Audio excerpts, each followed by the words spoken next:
We are live. Good evening, everyone. I'm Don from Eat Sleep Cruise and calling all the way in, or I guess zooming all the way in from Alaska. John from Cruise Hacks. How's it going, John?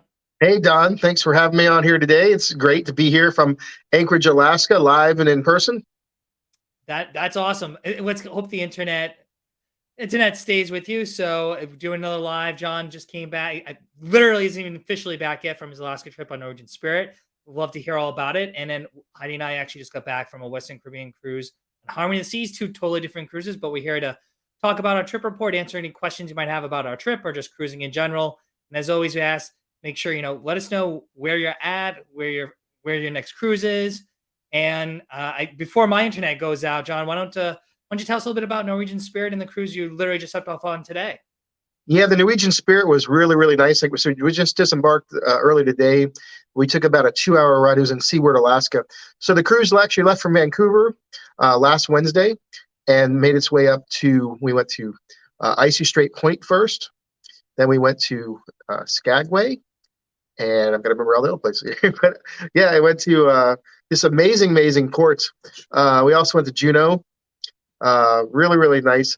And one of the most impressive, I just want to go back a little bit. Icy Strait Point was really, really nice. I'd never been there before. It was super, super wonderful.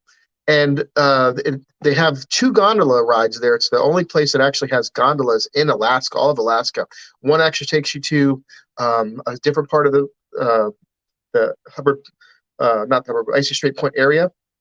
There's a restaurant. There's different shops. There's actually a cannery there. Beautiful vistas there, so you can have a nice meal too. Like I was saying, and wonderful shops. They're actually native shops, so you can actually support the local people there. But what was really nice is we went to the top of the mountain there. There's a ride. The other gondola takes you to 1,600 feet up to the top of this mountain. And then you can take the zip rider. It's one of the longest in the world down. And we did that. So we've got some GoPro we'll share with you in the future. I know you were able to, I think we talked about this last time. You were able to go, but it was our first one. So me and my wife are normally chickens. So the fact that we actually took that leap of faith to get on this ride, it turned out to be absolutely wonderful. It was, you're going up to 60 miles an hour. You're going 1,300 feet down the mountain racing, 300 feet above the rainforest below. Really, really wonderful. The restaurant there was, we ended up going to the restaurant afterwards. It's just breathtaking. We had put pictures on social media. So be sure to check out Cruise Addict's social media page. You can see some pictures of all of these different things that I'm talking about. It's at Cruise Addicts. And you can see that we had beautiful fires there right in the ocean, wonderful food, and of course the gondolas, and really nice. So Icy Strait Point obviously made a big impression on me and my wife. Then we actually went on to Hubbard Glacier later in the cruise. That was really, really nice. And then we did yesterday. We did went to Valdez, Alaska, and we did a Columbia Glacier excursion, which really, really was phenomenal because you weren't on this large vessel of a ship. We were kind of up close as we could get. We saw eagles, 2 bald eagles. We saw sea lions, otters, really, really nice. And of course, there was so much glacial ice. I've never seen so much glacial ice before up close, where the catamaran was kind of weaving its way up to the Columbia Glacier. They actually reached and got some glacial ice out, and people could actually hold it and touch it. And of course, it's so dense and heavy. But overall, it was just a wonderful, wonderful experience to get up close to nature and not just.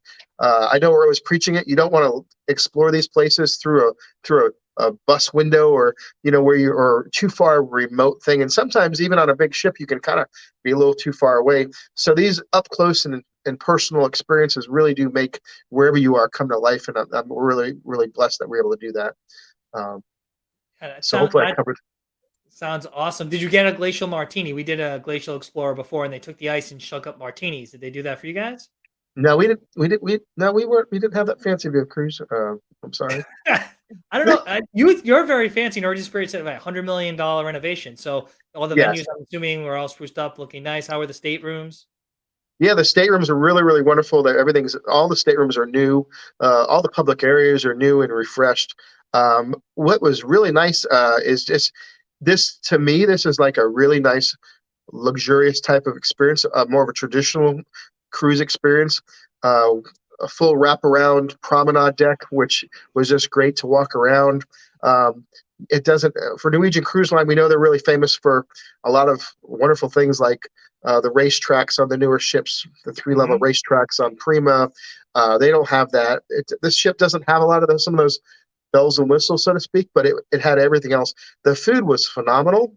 The crew was phenomenal. They really, really were special and made our experience wonderful. All the public spaces are just really nice. And I think it kind of reminded me just what I love about cruising.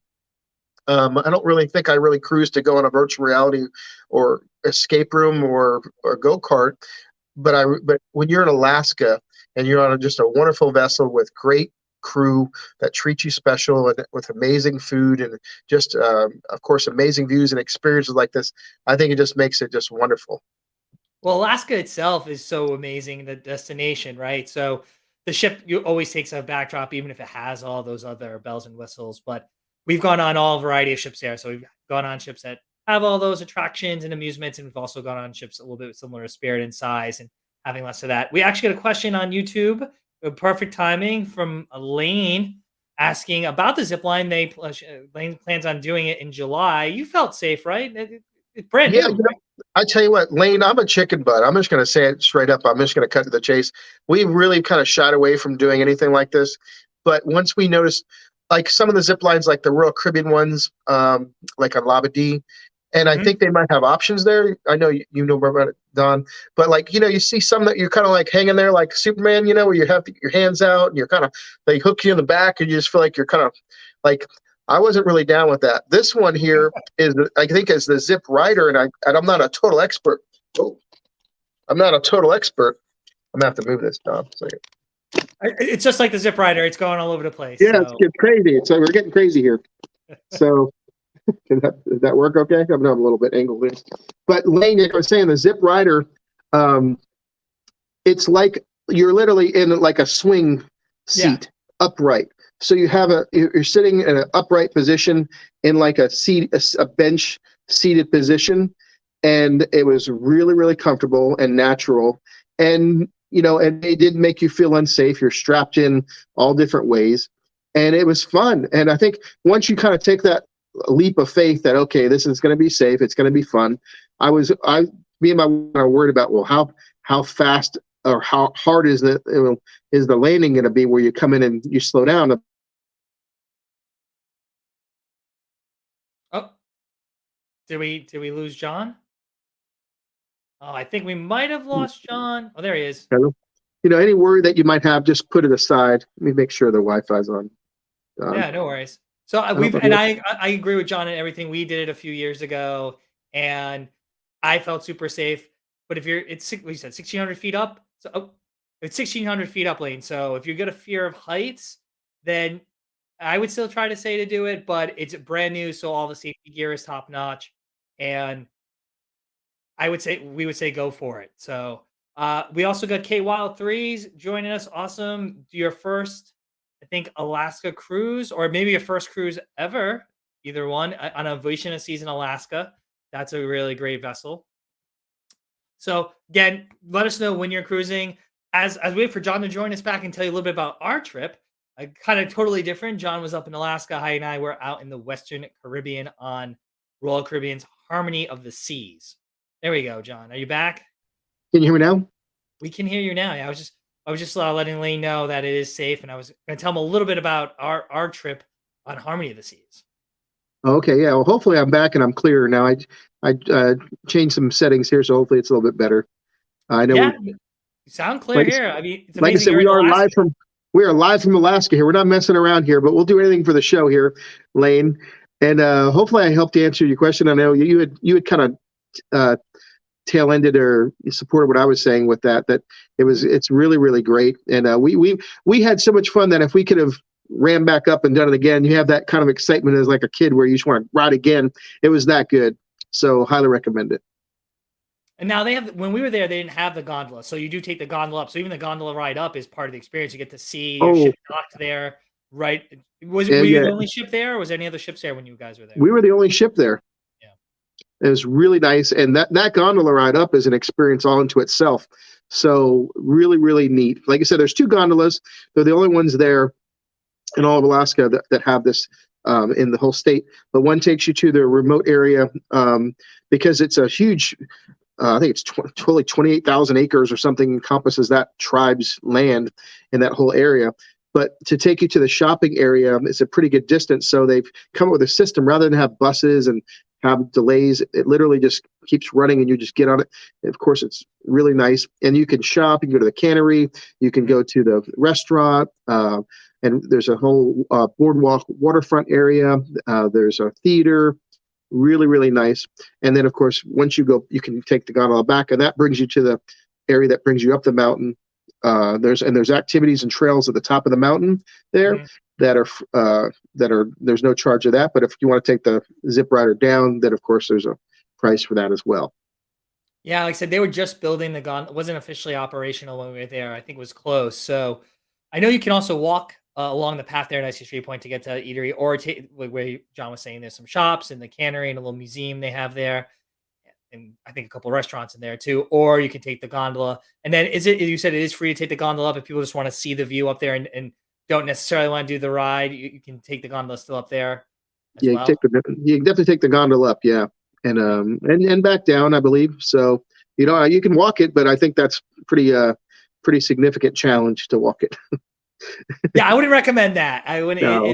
We took a bus ride. The bus had to weave back and forth, and it was like 40 minutes. Oh, It's really? no joke. Yeah, well, because they have all the switchbacks, right? The bus just Yeah. can't go straight up that. So they took a bus out and around, and it took, I don't know, maybe at least 30-ish minutes, but somewhere between 30 and 40 minutes. So it was a long ride up there. And then, as you mentioned too, even when you get to the top, you had to walk down a little gravel trail, right, to actually get to the loading Yeah. station. And if the only negative here is if you are mobility challenged and you need to be that walk from the gondola area, and then you check in with the zip rider and they give you a brief. You go about 300 feet down, and it's pretty significantly graded down, and we felt very old because it was so steep that it got our attention, to say the least. So if someone in your group has mobility challenges, I don't think they're gonna be able to do that, unfortunately, or just need to be really cautious. Right, take your time, especially because it's often wet or damp, right? It's Southeast Yeah, Alaska, there's a lot of so rocks and gravel. There's a lot of gravel and rocks, and right now there's still snow on the edges, like not on the path, but in the area. But there was snow all around there. Yeah, a lot of snow, Don. Never seen anything like it before because I've never been in this early in the year. Really cool. I've got some great pictures. yeah, well, we can't see him at Cruise Addicts on Facebook, of course, Instagram, and you plan on doing some kind of video review in the future on here on YouTube, of course. So check that out. And then a question we get all the time, and we're actually heading to Alaska tomorrow, heading out there. What was the weather like? Tell us so there was still some snow out there, but what were the temperatures and did you get a lot of rain? Was it sunny? What was the weather like? I think in some of the really cold areas in the glacier, I think it even got down to the 20s, like high 20s. Wow. Then sometimes it would be warm in the 60s. And so to answer with a non-answer, it was very Alaska weather. Me and my wife were just talking about this. That yeah, it was everything they say about Alaska. One day it was a certain type of weather, and then even while you were out, you were putting layers on and taking layers off. We brought jackets, and then we really lucked out where we didn't have rain. There was 2 days where 2 days where we expected rain, like I think it was Friday and Saturday, or Saturday and Sunday. We were expecting rain, but we only had like a little bit, and it was walking back on the ship. So we really lucked out. But we've had blue skies. Today was beautiful, for example, and other days were super, super nice. But it changes. You could it can be getting hot out, and then the weather changes for the next hour where it gets clouded over and the temperature drops. And that's where you have to put those layers on. Maybe it has a little moisture there. Like I said, even if it's just from that 5 minutes getting from the bus to the ship and it just decides to rain there, that's how it is. It's not tropical, but it's volatile like a tropical weather, like in the Caribbean for all of us Caribbean cruisers, where it can just change, quickly. Well, In this case, it's a rainforest. It quite literally, I mean, it's the Pacific rainforest. So yeah. So everything that you hear it over and over again. We preached it here about pack layers and stuff like that. It's so true. You might have to put a jacket we had jackets wrapped around our waist some days, and then we just put it on. All of a sudden, by the time you get back to ship, you're all covered up. Yeah, so but it was very pleasant and enjoyable, and because it's early in the season, it was a little colder than it was when I was here in July the last time. But we love seeing the snow. I mean, all the big peaks, 3,000-foot mountains are covered with snow still. There's waterfalls with all the snow melt coming down as you're driving or you're going by in a boat. Glacier, you're looking at glaciers or different areas. You see this, Mother Nature just putting on a show. Yeah, I mean, that's what you think of when you think of Alaska, right? And I've got to say, we talked about the ship. I haven't brought this up, but one of the biggest highlights, besides the great food, of course, the really luxurious $100 million refit of the Norwegian Spirit, just a really nice, is the production show. The production shows were absolutely incredible. They did I think 4 different shows, and the last night was Elements. It had a really, really, it was last night was just incredible. It combined aerialists, magicians, dancers, and vocalists, and it was really just superior to anything I've seen recently. Very artistic. If you like artistic dance, where you just really was allowed to breathe and really get into the moment and of the sights and sounds and the artistic ability of the performers on all different levels. I think that was one of the most interesting shows I've seen in a long time. Yeah, I haven't heard of it. You were mentioning that earlier, so I don't know if it's on other Norwegian ships, but if Yeah, it and is, they had said, the cruise director said this morning when we were about to get off, he said that they just brought it back to Norwegian Cruise Line. It sounds like it's fleet wide and it's coming out. So it's starting up on most of the ships, I believe. That was my understanding. They really, really nice. So like it was just a nice surprise.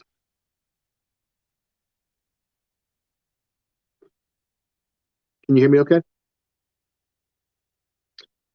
I think I might have lost Don again. Don's gotten very locked up here.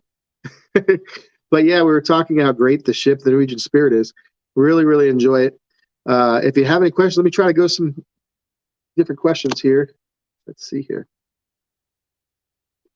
Yeah, Lane says interpretive dance. Yeah, I guess it is kind of like that. I'm no dance expert, but it was just really, really artistically superior. Um, where the dancers were allowed to dance, there may not be singing over the what was happening on stage, where you could actually just enjoy the sounds and really take in the dance of the moment. So super, super nice. And like I said, it was definitely more artistic and maybe interpretive, like you said, something you'd see on a really high end dance show that we're kind of seeing, like Think You Can Dance and stuff like that, and some of the other shows out there where we were kind of educating the public on dancing, and how artsy it can be. So let me see what else is going here. Hopefully Don will come back here. Let's see here.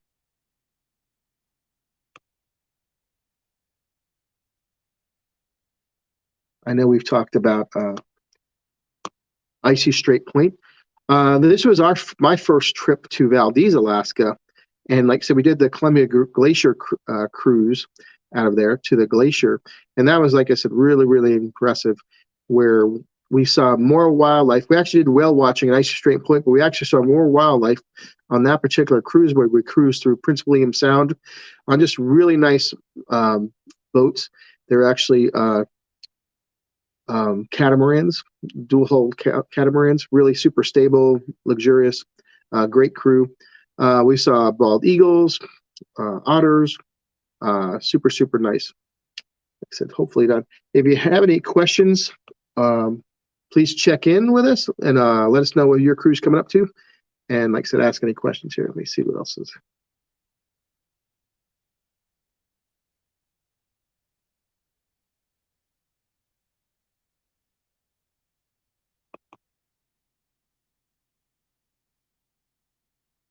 Like I said, hopefully you guys can check in.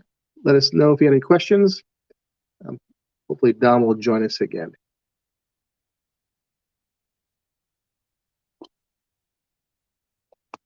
Yep. Let's see here. Oh, we've got a question.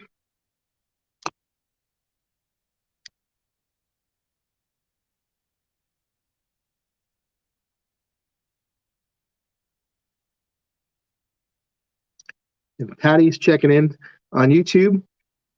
And yeah, we've just heard about that, the Margaritaville, and it's back sailing in June. And yeah, we want to hear all about it. I'm really glad that they're doing that investment. I know that they've really launched that product, and it's gotten some great reviews, and it sounds like they're just going to make it even better. So I think it's great to have that option. Just a nice, easy, short cruise out of Palm Beach, the port of Palm Beach. And now they're going to make that product much better. It's, I think, because it was obviously a work in progress, and now that COVID's over, and they can, and of course, the supply chain's much better, they can actually get that product even better for the future. So super exciting for that, Patty. And I don't know if I'm going to be on it anytime soon, but please let us know about it. We'll get back to you, and you can give us a report. And ask here, checking on Gary's question here.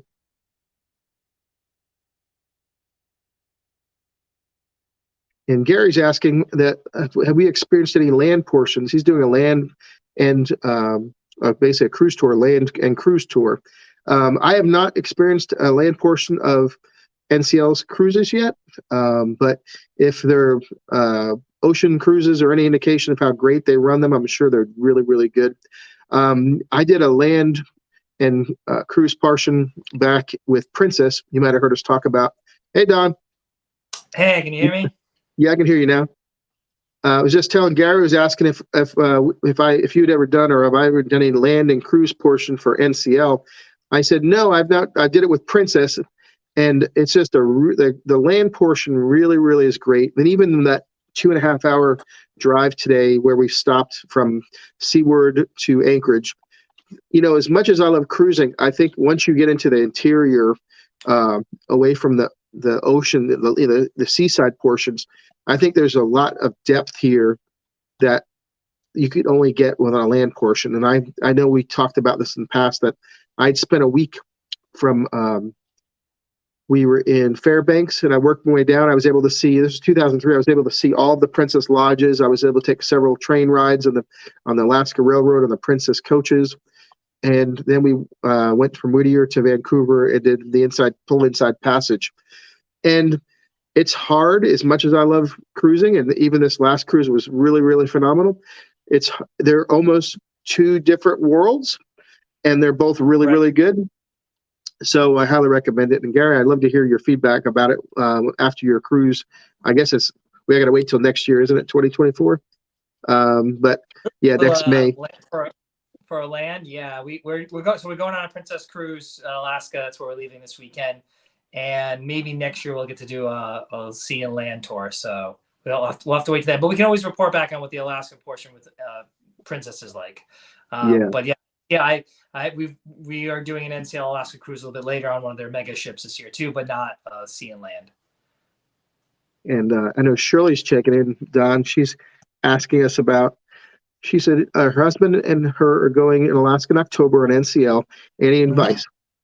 Well, I think you pick your excursions carefully, because the ones that are in demand are in big demand, and of course, some of them can be quite expensive. One thing I did notice from 2003 to today, that inflation has taken a hold of the tours.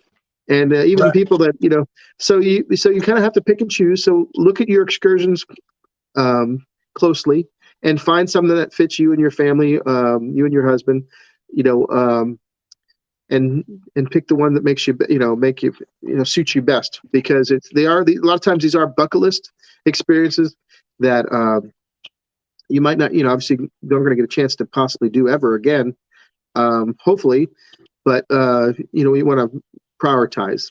And of course, like normal cruises, once you get on board with NCL, you have to book your specialty dinings. If you want to do some specialty dinings, if you have a package, book those almost as soon as you get on board.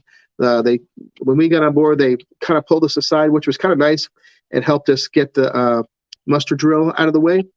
And then we immediately went and checked in. There was a desk just for specialty dining, and we made the whole week's reservations right there. We thought we had to go to in the past we'd gone to the specialty restaurants, but they directed us, the Norwegian Spirit, they directed us to the guest services desk, and there was a special area for restaurant reservations.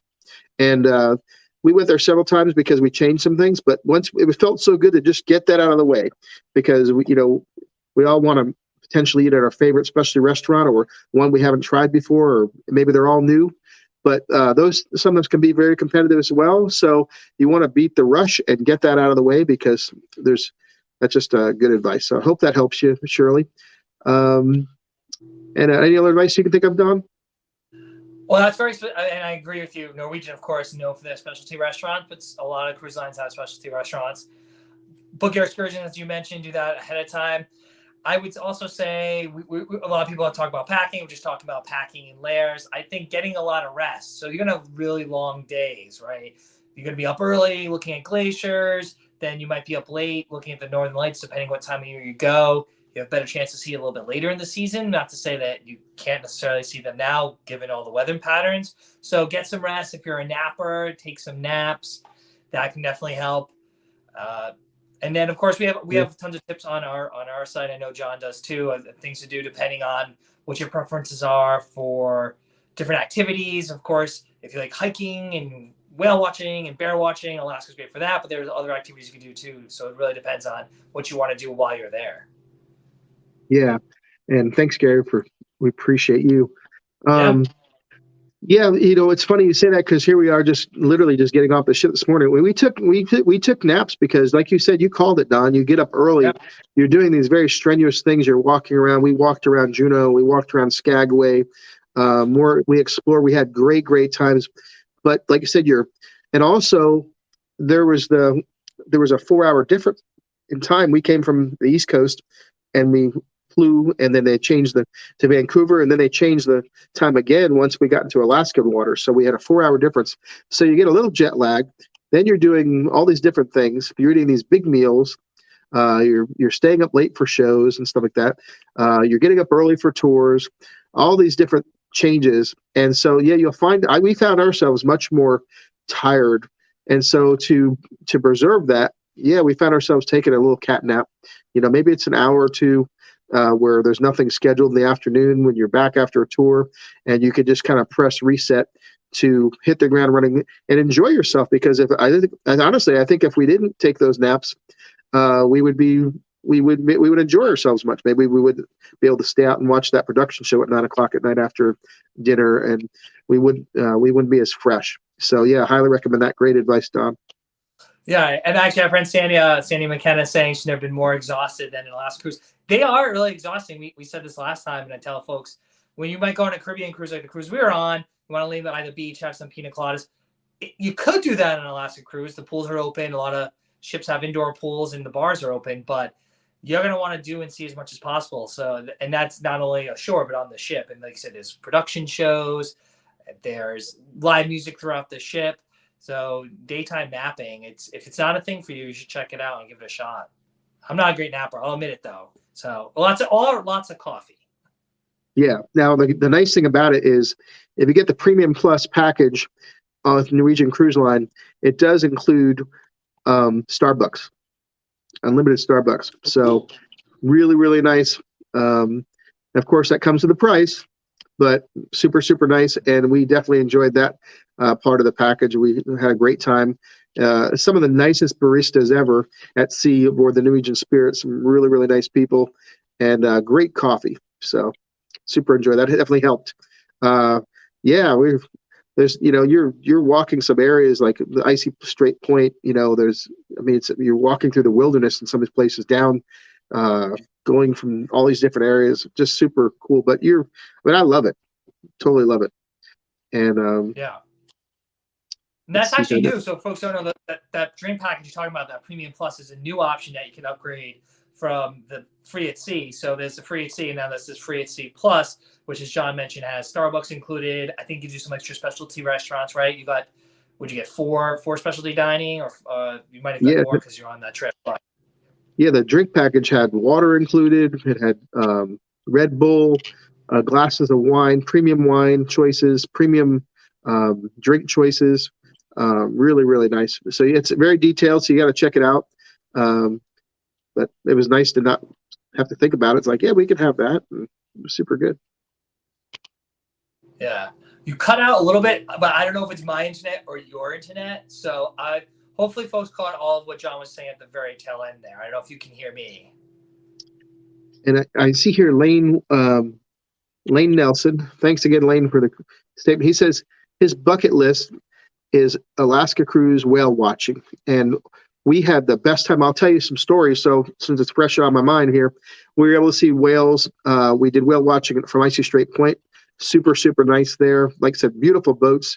That's what I really enjoyed is you don't know when you have these tours, you're not sure what kind of boat you're going to be on, but they were just first class at Icy Strait Point. Really beautiful. I know a catamaran.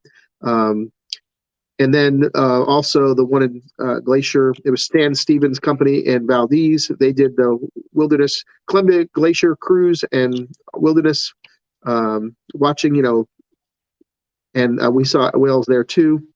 And then we also saw one day we were on the ship and we were at Skagway and there was a whale right behind the, trying to think of the name of it, Luminosa, Carnival Luminosa was there. And it was right off the aft section of the Carnival Luminosa. There was a whale and it was just feeding. It was coming up and down the whole ship. Both ships were watching this whale. It was just so cool. It was beautiful day out, blue skies, just totally picturesque. So hopefully, Lane, you'll be have plenty of opportunity to see whales. I know later in the season, since it is right now, it's so early in the season, they said later in the season, that's when the whales feed more. The food that the whales are looking for becomes more plentiful, and as they become more plentiful, that's when they feed, and that's when you see the activity. They said that the older whales that actually come up when they migrate from the south to the north back to Alaska, they don't eat, so they're really, really hungry, and so once the food is there, that's what brings the whales and the activity, because they said they eat like 2,000 pounds a day, each whale. I'm sure that differs types of whales and stuff like that, but that's a generic, some generic figure I heard. So really amazing. Yep. Yeah, no, yeah, we've done whale watching in Alaska. It's amazing. So Lane, hopefully you get to do that on your trip. And let's see, you talked a little bit about specialty dining, and of course, folks have questions about Alaska. Feel free, John's just back there. We're heading there, and then I don't know. I got my neighbor cutting his grass at night. I don't know what's going on here. So if you hear that humming noise, it's my neighbor cutting his grass at 8 o'clock at night here. Yeah. So it's only what, 4 o'clock where you are right now in Anchorage? Yeah, 4:03. 4:03. Awesome. So again, if you have more questions, to tell you maybe a little bit, John, while you were out in the snow, we were in the 85, 90 degree weather in the Western Caribbean. So yeah, both equally is different experiences, but both, that's why we love cruising, right? Because you can go on a cruise and have either one of those experiences. Yeah, it was a big change. We came from Atlanta, and it's a totally big change with being in this winter wonderland. And of course, it's like Paris or paradise, with all of the wilderness, and it's so beautiful. Yeah. But awesome. I see that Lane actually said, I heard was karaoke. I say it wrong. Karaoke. My wife says I totally say it wrong. But yes, the social club, which is also like the social comedy club on the Norwegian Spirit, actually had karaoke. Did I say it right? April, did I say that right? No. She said I'm saying it wrong.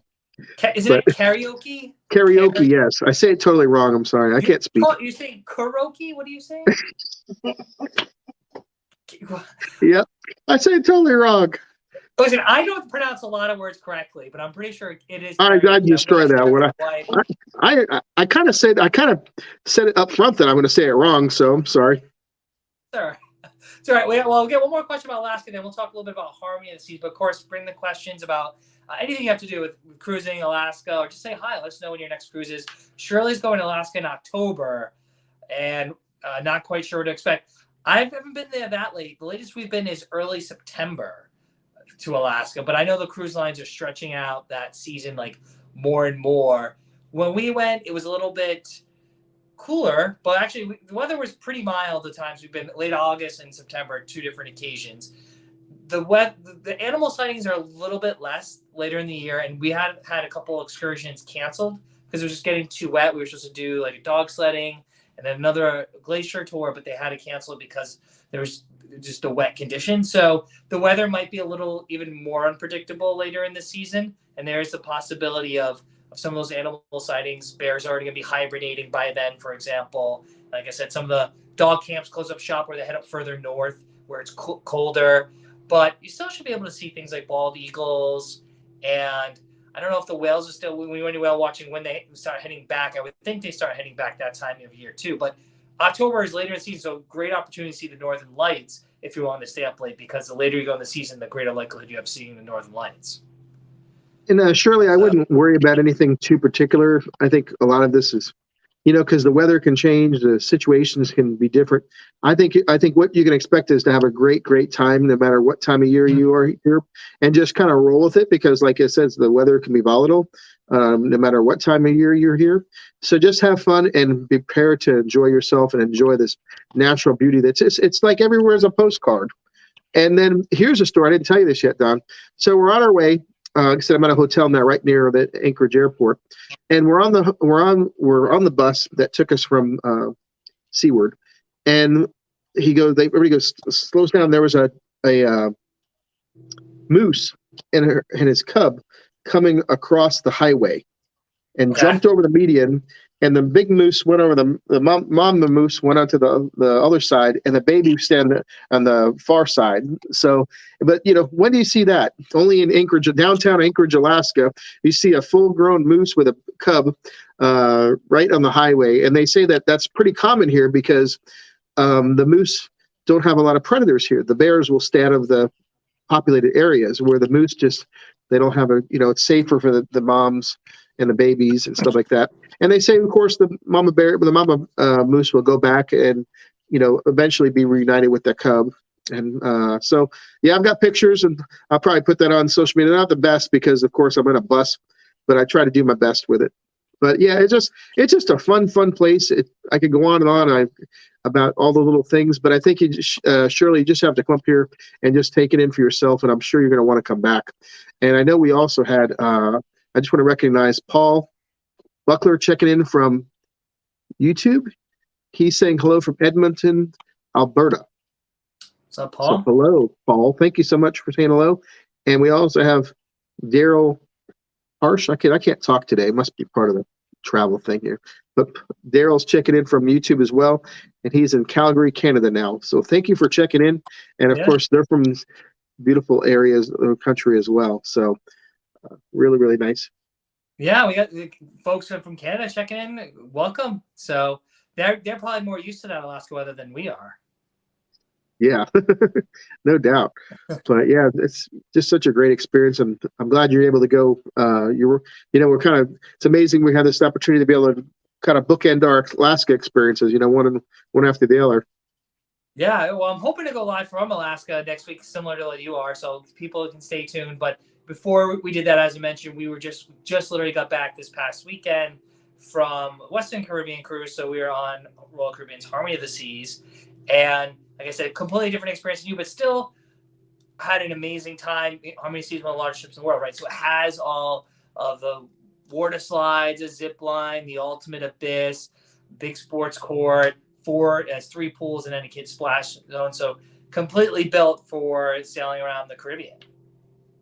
And that reminds me of something I wanted to bring up to you, is with the Norwegian Spirit, they're really saying it's not really made for kids because it doesn't have any kids areas on board. There's no splash area. There's no dedicated kids area there, like for any ages. So most ships, of course, have a teens area. They have all different zone, the area just for kids, for toddlers on up, right?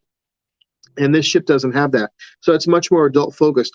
But the nice thing about it is, as the summer season is about to start up here, where kids are getting out of school in June and of course through the rest of the summer, the Norwegian Cruise Line actually is sending a seasonal team of kids activity directors and supporting staff to the ship to take care of any amount of children, because of course they know there are going to be some kids on board. So they're not going to be not taken care of properly. They're going to be taken care of like VIPs, and Norwegian, being so conscientious with this, is actually sending seasonal staff to take care of the kids on board, no matter what the numbers are, which I thought was just phenomenal. And it really does show how detailed they are. And well, of course, we had a great week with on board with them. So just little things like that we've learned that, even if you do book it, you're not forgotten, that they're going to take care of and give us, and they're going to create a great experience, and they're going to use different areas of the ship for the children. So they're going to make it happen, which I think is great, because we did see some grandparents with some small children and different age groups, not a lot, but of course we all know that's going to increase as kids get out of school. So it's great. They're taken care of. Yeah, well, I would think, so with that, they would try to, the position the families go on something like Encore or something, right? That's kind of like, so they're trying to have ships for different types of travelers, right?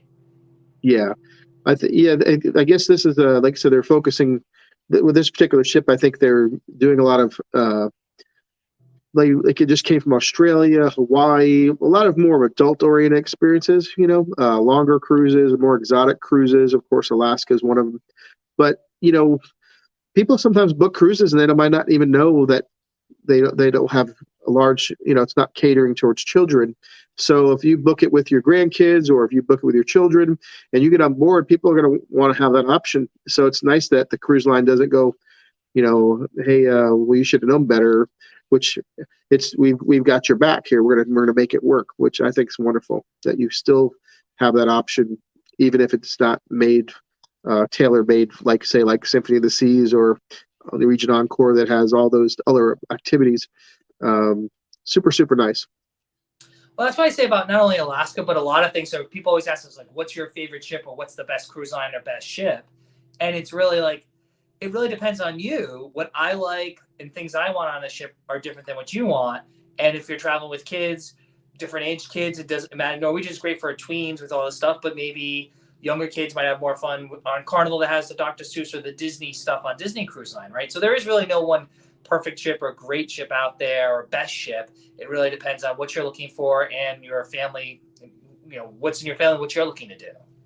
Yeah, and I think, we always advise that if you have younger children and they want to be, and the kids actually want to get in the kids program, that it's really great for them, that they can have their own experience and adults can have their experience. But honestly, even as our kids got older, they just wanted to be with us. So yeah, it really comes down to kind of like, you're having a resort experience that happens to be on a ship that floats. You're spending time together. You're having great meals, and maybe you can use the pool. Maybe you can't, depending on where you are in the world at the time or what you're doing. But that's what's really matters. You're all together and you're having fun. And maybe you use the kids program some of the time. Maybe it's a late night party with the kids, depending on the age group. But so it all depends based on the family and the children, what they enjoy doing too, because every kid's different and every family's different. So yeah, no, completely true. So we always tell folks we can tell them what we like, but I don't recommend ships until I know a little bit more about someone or what they're looking for, who they're traveling with, because just like I said, what we like a little bit slower pace. We don't have any kids. I mean, I loved Harmony of the Seas. Me and my brother, we did the water slides, has all the different entertainment spaces where I always think, I know that show Element sounds great on Norwegian Spirit you're just on, but we always say Royal, in our opinion, has some of the best entertainment, because on those mega ships, they have 4 or 5 different entertainment areas. You have the aqua theater, you have a main theater, you have an ice skating rink, you have a comedy club, you have all these different venues that have all this different type of entertainment. But if you don't really, we have some of our friends, right, who never go to cruise shows, they don't like them. Well, then you're not going to want to necessarily be on a ship that has all those different entertainment spaces. You may want a ship that just has kind of run-of-the-mill main theater, but then you go to the different live music venues, or go to the casino. Like Disney doesn't have a casino at all. So if you definitely want to go, then even if you have kids, you definitely don't want to go on that cruise, because you're not going to be able to get for gaming. There's just a different variety, and it really depends what you're interested in doing. Yeah, we really like the Norwegian Spirit because it had a great all-around cruise experience, but the ship being 76,000 tons, it was much more navigable, to get around. I'll spit this out today because I can't talk. To get around, you didn't have to worry about it taking so long to get anywhere. It was and really just equated to convenience. If we wanted to go to the buffet, it was very close. If we wanted to go to the theater, it was very close. If we wanted to go to the atrium area, maybe there was some entertainment there. It was very close and convenient, and it was just nice and comfortable. Super, super enjoyable. I mean, we do like mega ships, but this ship sounds great. We definitely want to check it out. As mentioned, it does some unique itineraries, different times of year. So it sounds like a nice departure from a ship that you said holds about 2,000, whereas Harmony of the Seas can hold over 6,000, but it's a little over 5,000 at double occupancy. So that's a much different experience. Yeah, the amount of passengers I think was a little bit lower, less than full capacity right now because it's early in the season. It was like one of the first to go to Alaska, so it's still early. But it was just like I said, I just really liked it. I think I've been on ships maybe 90,000 tons, but this was obviously lower than that, and I think it was perfect. And because it really highlights, like I kind of talked about, it really highlights the cruise experience rather than some of the maybe a show area or specialty thing like a go kart or whatever like that. Those things are all really nice, but we're really there for the destination. We're there to spend time with each other and enjoy, the cruise, of course, food and different things like that than other amenities.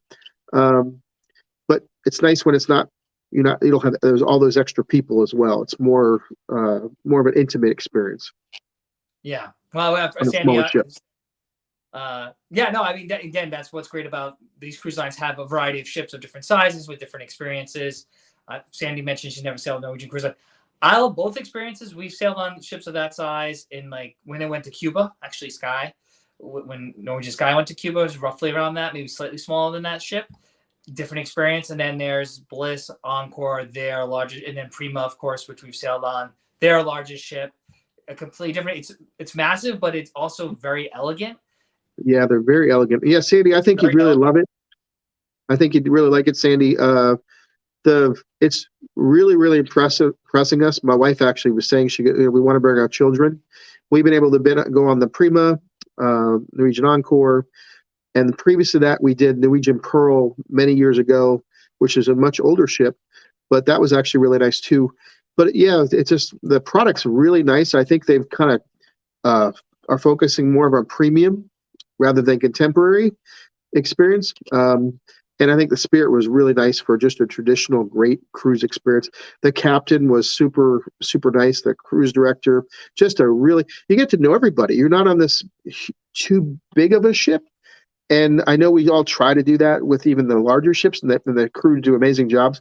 But this just happens naturally when you're not on such a large ship. You really get to know everybody. More of those people, right? When you're on any ship, inevitably you're like, those are those people. You run into the same people everywhere on a ship of that size. Right? It's more of them, and you see them more often because you said about 1,200 people on your cruise, right? Yeah. Yeah. So, and that's nothing. If you don't like that, if you kind of just want to blend into the crowd, you can of course get on a larger ship, and you just want to do your own thing, and you don't want to know everyone's business. That's another benefit too of the larger ships. Or you can even go smaller where. We have our friend Teresa called in last week. She was on a ship with 100 people. Yeah, 100 people. Yeah, you know everyone by day 2 on that ship. Yeah. Gary's asking, probably not, but Gary's asking, John, did you guys see the Northern Lights this time of year? We were told to look for them. That there was some type of. We haven't seen it yet, and of course, as we've got farther north. It got the last 2 nights. It was the sun really didn't set much. At least before it was still quite bright out as we went to bed. So we really didn't chance to really look for them. But they said there was something happening in the atmosphere that this year or right now that we actually could have seen them. So whenever you go on a cruise, check to see what the atmospheric conditions are on your cruise, and hopefully you can see it. But it's kind of hard because it's still sunny out. Yeah, that's light out. Later this season because it gets darker earlier, right? The good thing about going July or midsummer is that you said the sun's out to 10 o'clock at night. Yeah, and it definitely got brighter. It was dark when we first left. It was still darker, but as we got farther north, it stayed sunnier and sunnier. Lighter out. Never really set. Let's see here. Okay. Yeah, Elaine was talking about the USS Nimitz, 90,000 tons. Yep. Yeah, like an aircraft carrier, right? I think so. Yeah. So of course, folks have other questions. Do you want to hear a little bit about our trip? Of course. Of course. Don't be too enthused. I mean, yes, you have the Great Whale Watch stuff, but we saw You ruins. saw, I think so. yeah, I did see that. I saw your picture. See, I was following you on social media there. And how can they follow you on social media again? I think it's at Eat Sleep Cruise. You can follow us here at Eat Sleep Cruise 1 on YouTube, but at Eat Sleep Cruise on Facebook, TikTok, and Instagram. Yeah, Heidi, the other half, does a great job with all the social media. So we did the Western Caribbean, so a couple stops in Mexico, Roatan, Honduras, and then we ended a perfect day, Coco Cay, which isn't in the Western Caribbean, but I'll take a stop at Perfect Day. It is one of my favorite private islands. So we had, as I mentioned earlier, it was literally 85 or 90 and sunny every day. Well, that's great. And a big change from where you are right now. It is, and where we're going, right? Because we're heading to Yeah, Alaska. So yeah. we're going to be you're leaving what you said, like 5 a.m. tomorrow? Yeah, our boarding is at 5:20 in the morning here in Anchorage. So it's and we don't get home till after 8 in Atlanta. But it'll really feel like after midnight, right? Because of the time changes, or no? Yeah, we're gonna be all messed up.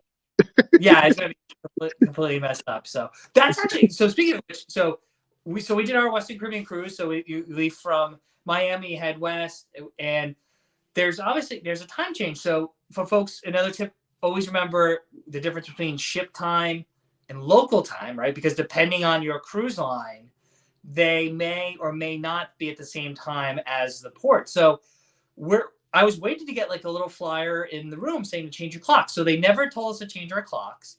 And then there was a thing on our television, but we didn't see it because we don't watch TV. We went with my brother and his wife, and they're like, oh, they said something about staying on ship's time. I'm like, oh, okay, so we're not changing the clock. 1 hour, Costa Maya, no concern.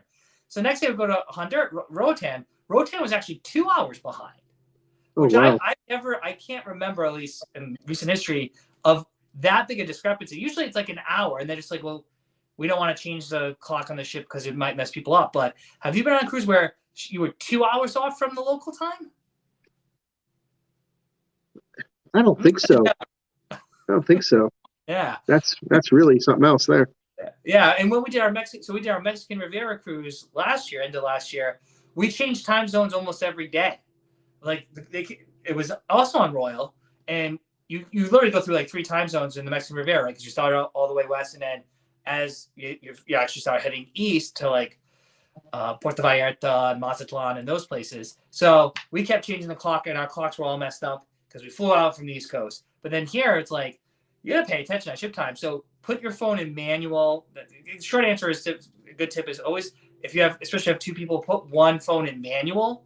That way it stays whatever time it is, because sometimes the satellites will change and sometimes you won't, or it'll change it like a weird time, and you don't want to be left behind. So your ship, did it always stay on local time, or did you change the clocks during your voyage? Yeah, so it's great that you bring this up because it just happened. We of course flew from Atlanta to Seattle, then Seattle to Vancouver, and we switched to Vancouver time. And because we were still on land, the phones automatically switched. So me and my wife's phones and her watch switched automatically because they're going off the cell phone towers. So we boarded the Norwegian Spirit, and then as we cruised away, I think it was the next day, we switched or 2 o'clock in the morning, one of the days, they wanted us to switch an hour back. So we lost another hour. Now we're 4 hours off from where we originally started, but our phones did not change because now we're on board the ship. And we actually, everybody in our some people didn't get didn't see it because it was left in our stateroom. It said, change your tags, change your clock at 2 a.m. And there was announcements like that, but there's always those people in the group. We had a pretty big group going with us that we had met. And some people were totally off. And they said that was ship's time, is what, like you're saying, that the ship's time, always stay with that. So, but we had to manually do it. So we had to turn off the cell phone automatic timing thing and manually change it to what was Alaska time that we're still on today. So when we finally get to back to Atlanta, we'll check our settings and make sure they're on an automatic switch, like you're talking about. Yeah. There's been other times where it worked better because we had more cell service, but of course, when you're in the wilderness of Southeast Alaska, there is really no cell phone towers like you would think, not initially. And even so, it was much easier just to manually change it, because I think even people that were doing it, it was getting switched back and forth, or it just wasn't perfect for them. So we were telling people, we were all helping each other how to fix it because it kind of had to be done manually to lock in.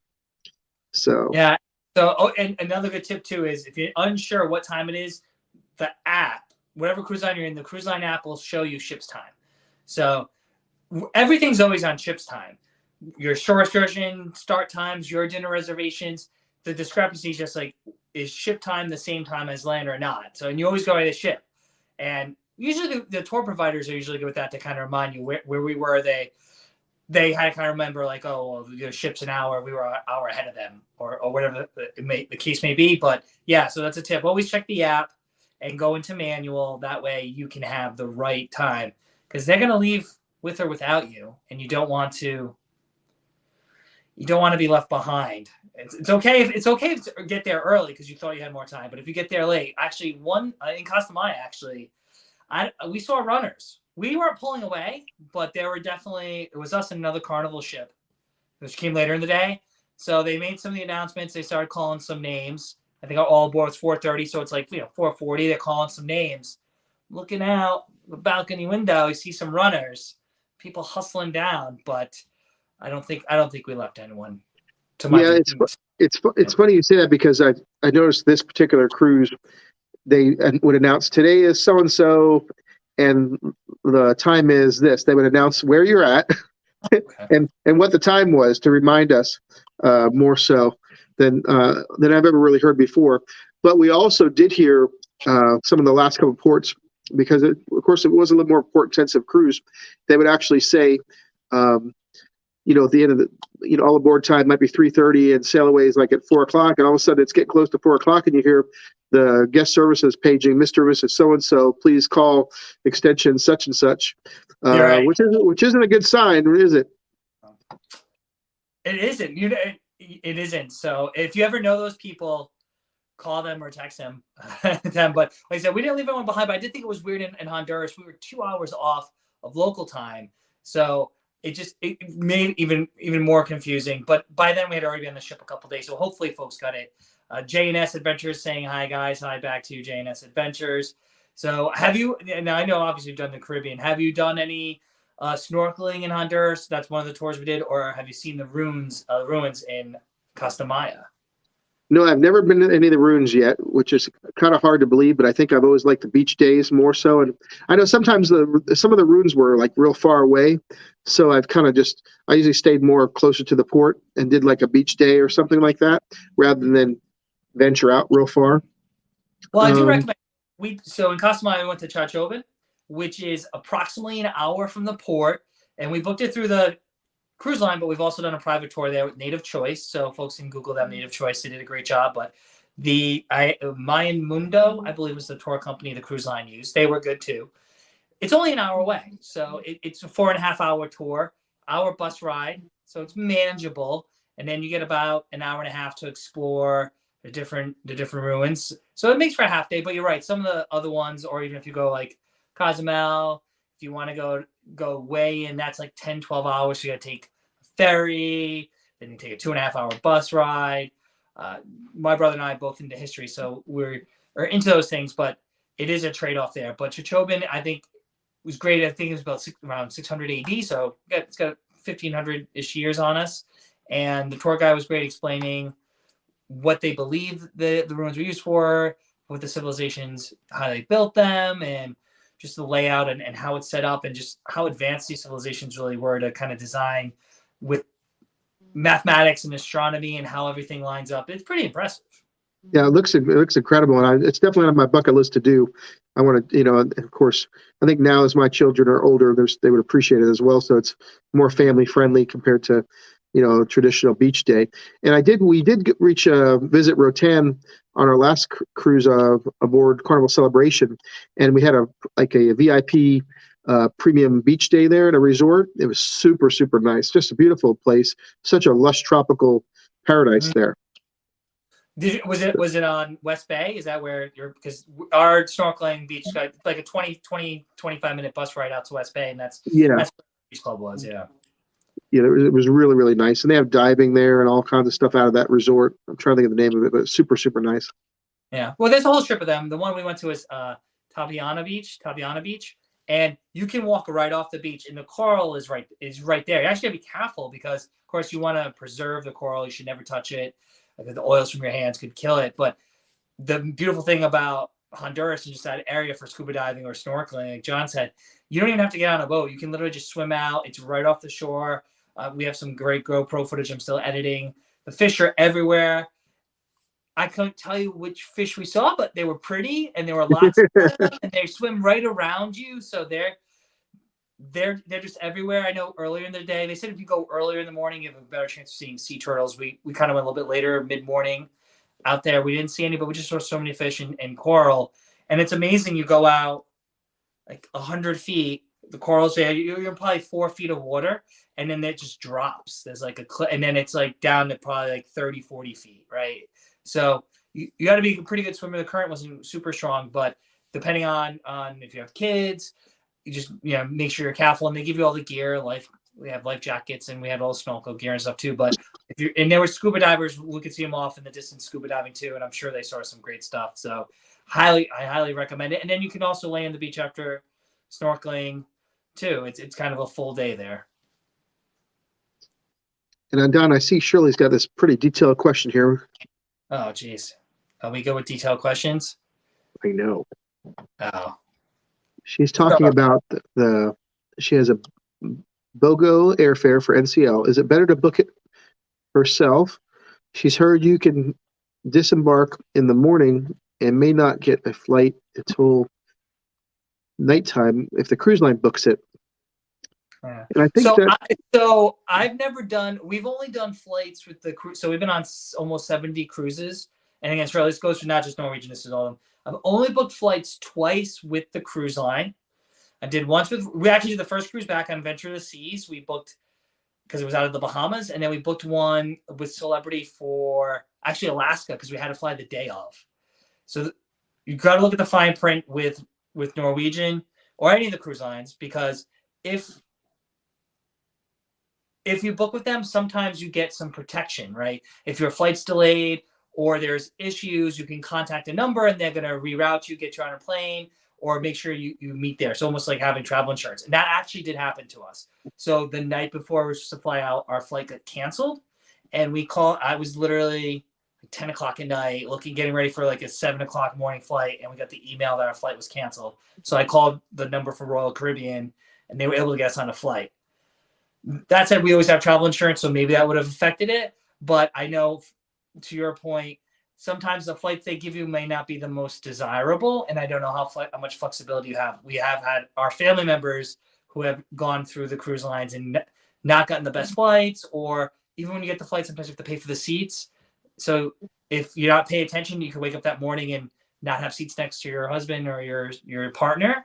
So I think it's like a toss-up. I don't know if you'll actually save any money, but sometimes booking with them does give you a little bit of added benefit. But if it doesn't give you an added benefit, I go with flexibility. What do you say, John? Yeah, I think this is a perfect example too why we really preach about using a travel agent. I don't say that to say that. I know some people might hear me say that and say, "Well, that's just maybe he's got some kind of thing with him." Well, I don't. I think it's a great opportunity to have one, because I used to sell cruises once upon a time, and for example, sometimes these rates that have things included, you're really paying for something more, and so maybe you should. A good travel agent or an advisor will tell you, well, is it a good value, or can you get like a no airfare included package, bare bones cruise only fare that can save you money, and you can just also be less than what you're paying for that, and also you book the air you want. like Don said, sometimes there's advantages to this where it is a really good value because they want to sell you a cruise. They want to get the cruise occupied. Maybe it's the time of year. That's why they have these specials. They want to incentivize it, and that's where that advisor can tell you who someone that does this every day, going, this is a great deal. So yeah, it's something we need to look into. I really recommend a good travel agent that specializes in cruising to help you navigate that. And then also look at yourself. At the very least, you look at the rate and everything, and then you look at the cruise only fare for that same sailing. Get rid of any incentives like anything included, air, drink package, whatever, and just look at the basic, and then see how much it's going to be with air on your own, and see how the numbers work out for you. And then, but a lot of times too, transfers are included. And we've talked about this a lot. A lot of times with air, your transfer is included, depending on where it is. Like, for example, Galveston, a transfer can be pretty expensive. New York City, a transfer can be pretty expensive. So it just depends where you're at. All these inclusions can save you a lot of money because if you take it all out of pocket, you're doing Uber or taxis or everything like that. That's just another extra cost that it all adds up to. So that's where that advisor can help you and speak about your personal situation. So also depends too, John. Like if you have with Celebrity, we were able to pick our flights. They have their own dashboard where you can book it, but it wasn't a sale. Just like book with. I mean, they said it was the lowest fares lowest airfare too, like they'd match prices, all that jazz. With Norwegian, I think with the buy one get one, they quote you a price, and then I don't think they tell you who the airline is or what the flights are until closer. But others out there can correct me if I'm wrong. We have not done that promotion specifically. Just in general, when talking about some of these deals that bundle the airfare with the cruise fare, if you have a preferred airline or preferred, usually almost every major airport's included, but perhaps not. We like to fly. We have Boston right next to us, but there's also a small airport, Providence. Sometimes Providence has less flights. They meant that Providence is our preferred one, but maybe sometimes they don't offer that promotion. So you got to look in the details a little bit more. Again, it's like anything. There's no global, yes, buy one, get one's a good deal, or no, it's not. It really depends on your circumstance, on the particular offer they're giving you, and then how, what are they quoting you? We've looked once or twice, and I don't, even if it's roughly a push and you didn't even know where it was. Whereas at least Celebrity, we knew what the flights were ahead of time when we booked it, and they gave us that extra protection. Same thing with Royal. We knew what the flights were. And actually, when I called the Royal 800 number, someone told me there's no flights. You can't get on a flight. I'm like, I'm on another airline's website right now at midnight. I'm mad as hell. Like, there's definitely a flight. I can see it. I knew how expensive it was too. And I'm like, they put us on that flight because we had that protection. So again, if they have some type of protection built in, that could be worth it in a pinch. If something happens, flight cancellations or delays, then you might be happy you get it. But look into those details. Like John said, talk to a travel advisor who specializes in NCL. They can give you more information about the promotion. Yeah, I think what you were talking about is sometimes with the cruise lines, the airfare they get is contracted rates, so contract rates that they have for large amounts of airfare. But once there's an issue, it kind of combines where it's much difficult. Where when you get out of that contract or an airline that's not used, then it gets real complicated. Yeah. So Julie on YouTube saying that you don't get told the flights, and hopefully Julie knows this from personal experience, until a couple of weeks beforehand. And yeah, I wouldn't want to chance that. If you're booking a cruise, we always say book a cruise 6-8 months out. I wouldn't roll the die not knowing what my flight is until a couple of weeks before. If it's if you're booking kind of last minute deal or decide to go away and it's a little bit closer in time, maybe. But I definitely wouldn't wait there. I know our aunt had an issue with NCL where they booked their flights too, and they were going to Greece and they were trying to change their flights because the flights actually went up in price, and they were trying to get them out of the flight. So sometimes you win, sometimes you lose, right? Sometimes you save money, and sometimes all the headaches or 2 layovers aren't going to be worth it, in my opinion. Yeah, buyer beware, especially with airfare right now. I think anyone that all the everything you thought about airfare, it's kind of changed so much recently in recent history because of so many issues they've had post-COVID. They're still getting up to speed, and there's been so many issues. So, like I said, just compare and contrast. What's your basic cruise fare? What's the the promotional rate with the air included, see if you want to deal with that, and then work from there. There might even be a third one where you don't have air, but maybe it includes gratuities, maybe it includes a drink package and dining, and that might offset some things where you really get some great benefits, but you also get to control your airfare and worry about it. And of course, consider some really good travel insurance. So if something catastrophic happens, that where you can't make it or something happens on board, then you'll be okay. We were just talking about that on our cruise here. We honestly really weren't big. We were always younger, and all of a sudden now we find ourselves, it's amazing what happens, Don. You get older, and then you're like, wow, we talk about these things in these live streams, and we watch things and read things, and so you can be completely wet. There's actually another journalist, I don't know if I even talked about this, Don, but someone else had just posted something, and they went to the infirmary, and he was saying it cost a fortune just to take a trip to the infirmary on a cruise. And sometimes you don't know. I mean, you go to the infirmary with a stomach ache or something, and it might not be that bad. But what if they think it is bad, and you have to get, for example, what if they put me off a ship in Skagway, Alaska, or the Coast Guard had to come and take me off a ship to take me to an emergency room or a trauma unit, and then you get there, they're like, "You're not that bad. You know how much that's going to cost? What's your bill going to be?" And I've really heard this on some of my groups. I know I'm going to rant in here, but they say you'll have an IOU of like $30,000 or more that you have to pay. And in some countries, you have to pay up the cash before they let you leave, or they call the cops. And I see this stuff all the time, so there must be some truth to that. I've seen it countless times on different groups, and I know you have too. It's just really scary. So and like my wife was even asking, I'm kind of rambling here, but you're outside the United States. Your insurance, your medical insurance does not normally work at all. So if you need a prescription, if you need medical care, unless you have really good travel insurance that covers all these things, and sometimes you have to cover them yourself, and the insurance will pay a claim after the fact. So it gets very complicated, and you need to be aware, because you just something, you have to be prepared for the worst if something were to happen. So yeah, I think that's great advice. We have a yearly plan for travel insurance, and it covers things like loss of baggage or travel delays, but the big reason we have it is medical, because you're right, you can quite a bill, and no one wants to think about that when you're going on vacation and enjoying yourself. But things can happen, and you can, as you said, the ship won't even let you off either. So if you have an infirmary bill, whatever it is, they're not gonna let you off the ship either until you pay it too. So we've heard that, but you always try to be safe. But travel insurance is one thing we always recommend folks have to. So that's just another tip. You don't have to get it through the cruise line. There's plenty of third-party providers out there. I think insuremytrip.com is kind of like a clearinghouse where you can compare different rates. There's Landia, that's what we use, but there's tons of others. Check out what the policies include and what the coverages and the different premiums are, right? Yeah. We did a group, for example, it got our attention. We did a group cruise. It's been several years now, and one of the participants in the group, this was kind of in the early years of when zip lines were new. The person went on the zip line, and when they went to stop, their bodies kept going and broke their leg. The leg went into the tree.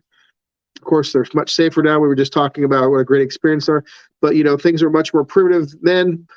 And example for Lane. Where's Lane? Don't listen. Earmuffs. They basically just wrapped it up, put her on the ship, and said, "Okay." And so she was okay, but she had to get back. She had to get surgery. And it's just one of those things. Me and Don have been lucky to travel quite a bit lately.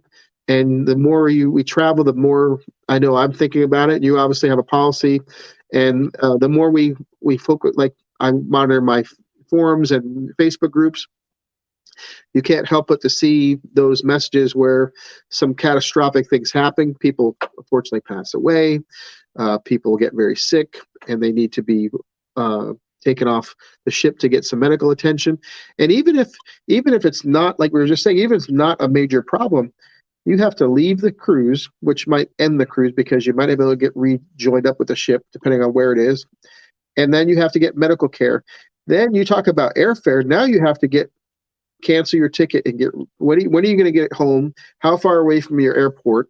It just gets more. It's like a domino effect of lots of things that you haven't thought about, and will have to soon think about quickly and how to deal with it on top of all the other complications. So, and it's an insurance situation where most people don't think about it. Most people don't take the precaution. But if one of those unfortunate situations happen, it's going to get real quick. Yeah. So, and actually, Julie, speaking of which, says she has a yearly plan very similar to what we have. You get several insurance companies offer it. It's a flat fee for the year, and then you can always buy additional insurance on top of that if you're going to go away for an extended period of time, and you want additional coverage for baggage or medical or anything. We can always add on to it as well, because like any insurance, right, there's maximum payouts, maximum amount your plan covers, so you can always buy more. We've had one. Luckily, haven't have to use it, but like insurance, it's there. Hopefully, you never have to use it, but if you do, you have that peace of mind knowing it's there. So look into that. Like, we've been doing it for at least 4 or 5 years now. We even kept it through COVID, even though you couldn't really travel. I said, I'm just going to keep this policy active, because who knows? Maybe they get rid of it or change it, which they haven't. At least, well, I don't know. We renew in August, so we'll find out how every year any policy changes slightly, right? But that's just it's for us. It's so worth the money to have that in case something happens. But no one ever plans on getting sick. We're getting her on vacation. I was just going to call Don up if I had a problem. I'm like, Don, hey, Don, I'm in Mexico right now. Help me. Whoa, you're breaking up. It's my internet. I think Donnie, help me out. Heidi would be fine. Like, oh, you have to leave him here in Mexico, but I can get back on the ship. She'd be like, okay. Well, I'll wire you some money. I'm like, can you send me money in the PayPal? Yeah, on the PayPal, on the Venmo. Venmo me the money. So, well, it's been great, folks. Thanks for the questions. We're a little over an hour already, but we've had some internet technicalities. Of course, Alaska internet works better than Boston, Massachusetts, south of Boston, Massachusetts internet. It's par for the course. If, of course, you have questions, reach out to us. John, where can folks find you on the interwebs? Yeah, you can, of course, find me at cruiseaddicts.com and all social media at cruiseaddicts. And once again, if you haven't already done, please give us a thumbs up, all those things. Make sure you leave a comment. Hello, let us know when your next cruise is. If you haven't done already, or if you're watching this on a replay, we love to hear from you. And thanks for following us and watching us. We really appreciate it all. And Hi, Sandy. Thank you. Yes. Hope to see you soon, Sandy. Yeah, well, Sandy's been joining us, and other folks. Shirley, thanks for joining. Lane, thanks for the great questions. As John mentioned, thumbs up, give us a like, subscribe if you're new to either one of our channels, Cruise Addicts, or where Don and Heidi at Eat Sleep Cruise, Eat Sleep Cruise 1 on YouTube, that darn Eat Sleep Cruise 1. And thanks for joining us, and hopefully maybe next week we'll be live again, and odds are I'll be on a ship, and the internet probably better than my house. Who knows? Yes. All right, thanks again, John. Good seeing you. Thanks, everyone. Have a good rest of your night. Good night, everybody.